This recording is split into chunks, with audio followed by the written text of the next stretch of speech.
Hola, buenas noches. Mi nombre es Sergio. El día de hoy les voy a hablar acerca de enfermedades metabólicas del sistema nervioso central. Específicamente les voy a hablar de encefalopatía hepática. La encefalopatía hepática se caracteriza por ser una anomalía neuropsiquiátrica. Por lo tanto, la causa va a ser una acumulación de neurotoxinas que se van a infiltrar al torrente sanguíneo. Esto normalmente en pacientes que llegan a tener una disfunción hepática o insuficiencia hepática. Normalmente a esto se le considera un diagnóstico de exclusión debido a que no hay un estudio específico que permita confirmar la presencia de una encefalopatía hepática. Sin embargo, el diagnóstico es meramente clínico. Más adelante iremos analizando un poquito mejor cómo es el criterio diagnóstico de esta complicación. Para recordar un poco, recordemos que el hígado lleva a cabo ciertas funciones principales, entre ellos la conversión de glucógeno en glucosa para liberarse a través del torrente sanguíneo, el procesamiento de elementos beneficiosos como el metabolismo de las vitaminas y minerales, la producción de proteínas como las proteínas de transporte como la albúmina, las proteínas o lipoproteínas, como las LDL, HDL, y pues también los factores de coagulación sanguínea que pues evitan los sangrados, ¿no? También lleva a cabo funciones como la eliminación de sustancias extrañas o toxinas del cuerpo, lo que también es conocido como detoxificación de fármacos o metabolismo también de algunos metabolitos neurotóxicos. Y pues también ayuda a almacenar, pues en este caso el colesterol, ayuda también a nivel del tracto gastrointestinal la producción de la bilis para degradar proteínas y entre muchas funciones más. Ahora, una vez que entendimos la gran parte de las funciones que lleva a cabo el hígado, podemos pasar a la causa etiológica de una encefalopatía hepática, que la causa etiológica principal es una insuficiencia hepática.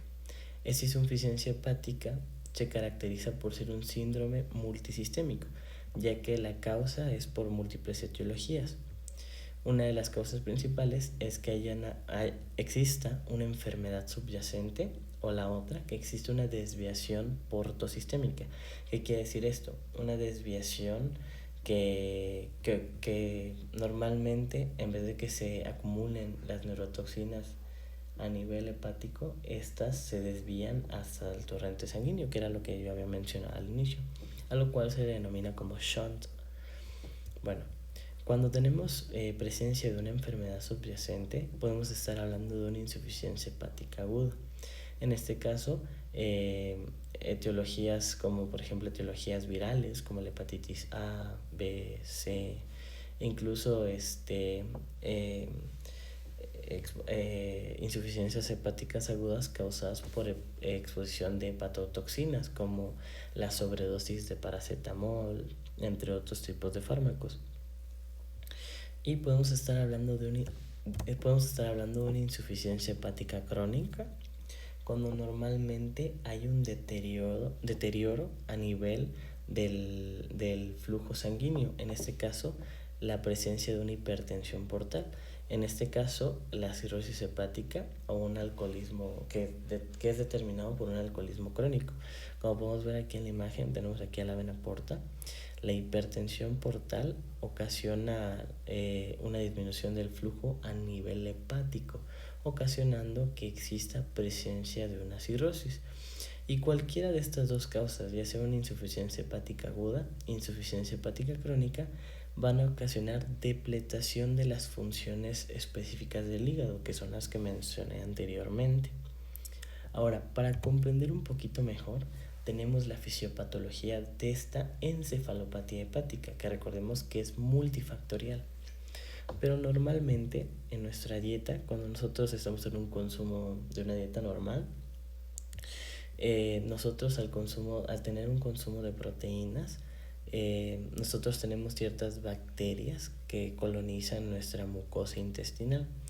Estas bacterias permiten la descomposición de las proteínas de nuestra propia dieta. Estas se descomponen liberando amoníaco en el tracto gastrointestinal.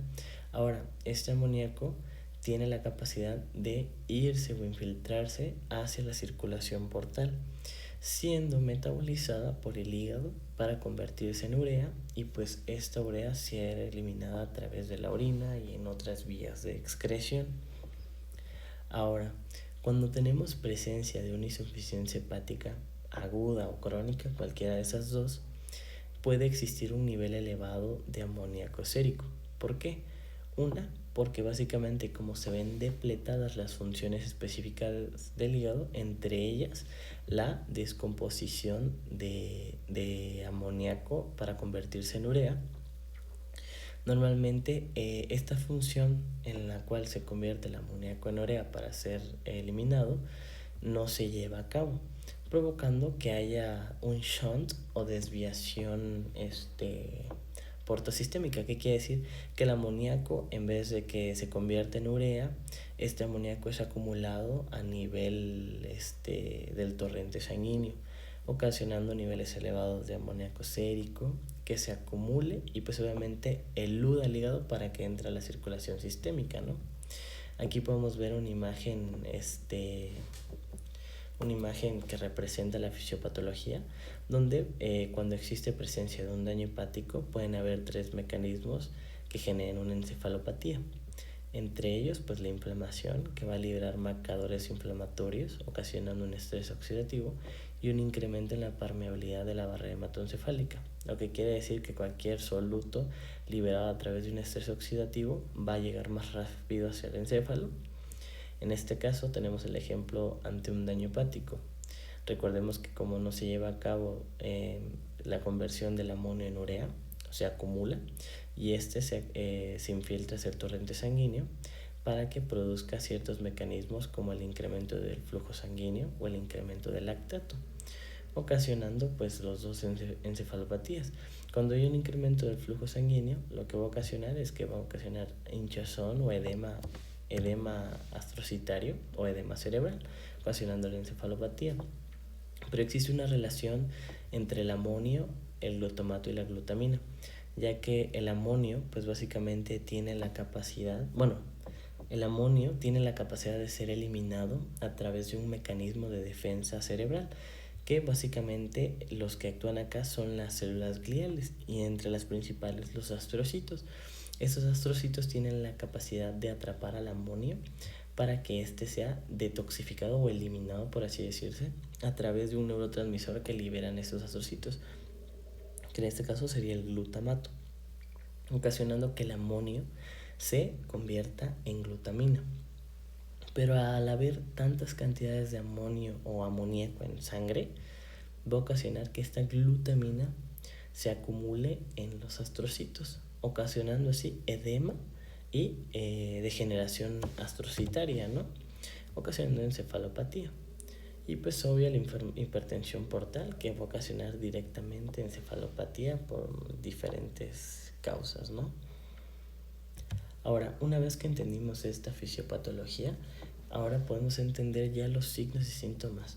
Sin embargo, antes de entender los signos y síntomas neurológicos, hay que comprender los signos y síntomas de una enfermedad hepática, entre ellos la atrofia muscular o sarcopenia. Recordemos que el hígado lleva a cabo funciones como el metabolismo de las proteínas, por lo tanto, al haber una depletación de las funciones hepáticas, va a haber pérdida de peso, atrofia muscular.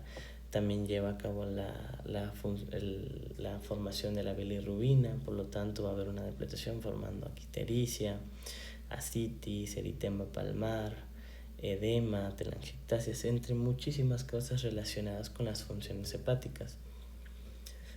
También respecto a sus síntomas, pues van a haber anorexias, náuseas, vómitos y malestar general. Una vez que analizamos los signos y síntomas de una enfermedad hepática, ya cuando tenemos la presencia de la encefalopatía hepática, recordemos que al hacer una anomalía neuropsiquiátrica van a haber alteraciones del estado mental y de la conducta.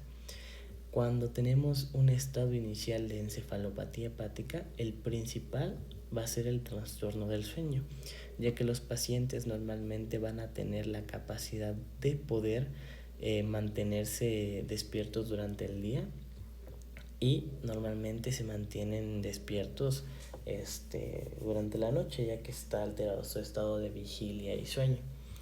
Pero cuando ya estamos en una fase intermedia de una encefalopatía hepática, normalmente se empiezan a ver depletaciones o alteraciones del estado mental, como confusión leve, somnolencia, desorientación o cambios de personalidad.